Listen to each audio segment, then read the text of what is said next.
आज हम बात करेंगे इस वीडियो में उन कपल्स की रहनुमाई के लिए जो कोशिश कर रहे हैं लेकिन उन्हें दोबारा हमल नहीं हो रहा।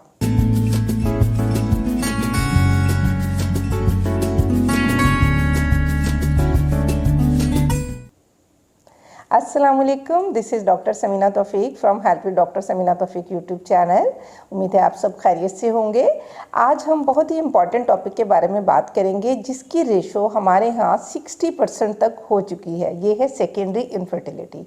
सेकेंडरी इनफर्टिलिटी को समझने के लिए या बांझपन के ये सेकेंडरी बांझपन को समझने के लिए आपको मैं इनफर्टिलिटी के बारे में साइंटिफिकली बताऊंगी कि अगर एक शादीशुदा कपल पिछले 2 साल से अपनी नॉर्मल सेक्सुअल लाइफ गुजार रहा है और अपने हमल के लिए कोशिश कर रहा है लेकिन हमल नहीं हो रहा, तो उसके लिए हम उसे कहेंगे कि ये प्राइमरी इनफर्टिलिटी है, एक ऐसा बांझपन जिसमें कभी हमल हुआ ही नहीं। सेकेंडरी इनफर्टिलिटी वो इनफर्टिलिटी होती है जिसमें एक बार तो हमल हो गया या 1 या 2 बच्चा तो है, लेकिन वही कपल अब जब दोबारा हमल के लिए कोशिश कर रहा है तो उनकी कोशिश के बावजूद हमल नहीं हो रहा।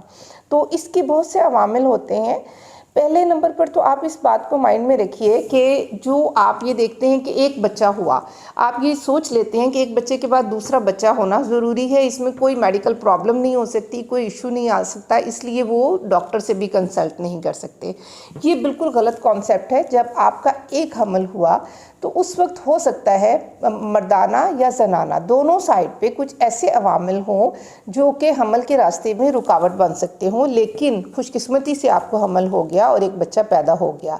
लेकिन वक्त गुजरने के साथ साथ ये भी हो सकता है कि वही अवामिल बढ़ जाएं, यानी उनमें इजाफा हो जाए और उन्हें इलाज की ज़रूरत हो, इसलिए आपका दूसरा हमल नहीं हो रहा। दूसरी बात ये हो सकती है कि किसी भी इन्फेक्शन की वजह से ख़वातीन में पेल्विक इन्फ्लेमेटरी डिजीज़ है, बैक्टीरियल, वायरल, फंगल इन्फेक्शन है जिसकी वजह से हमल में रुकावट हो सकती है। इन इन्फेक्शंस की वजह से जो बड़ा नुकसान हो सकता है वो है ट्यूबल ब्लॉकेज।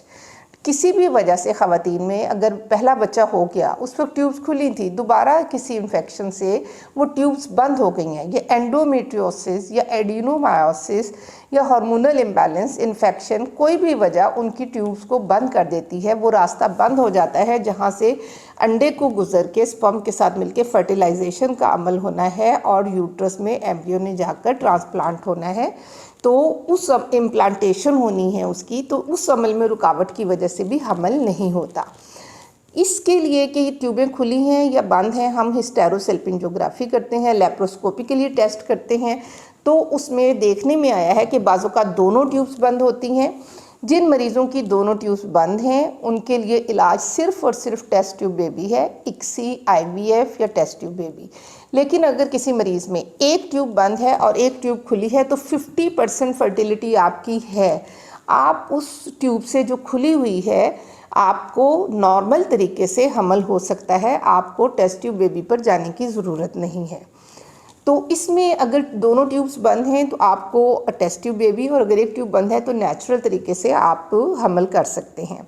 इसके अलावा वक्त गुजरने के साथ साथ ख़वातीन की उम्र ज़्यादा हो जाती है, उनके ओवुलेटरी साइकिल में डिस्टर्बेंस आ जाती है, अंडों की मिकदार में और उनकी क्वालिटी में फ़र्क पड़ जाता है, उनकी क्वालिटी गिर जाती है या उन पर नेगेटिव असर होता है।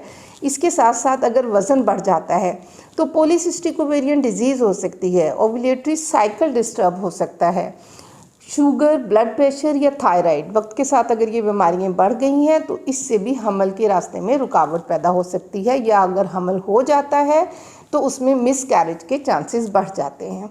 तो ये वो तमाम अवामिल हैं कि जो अगर एक बार बच्चा हो गया लेकिन दोबारा कोशिश से बच्चा नहीं हो रहा, तो इसका मतलब ये है कि आपको डॉक्टर की ज़रूरत है, आपको मदद की ज़रूरत है, मेडिकल मदद की ज़रूरत है।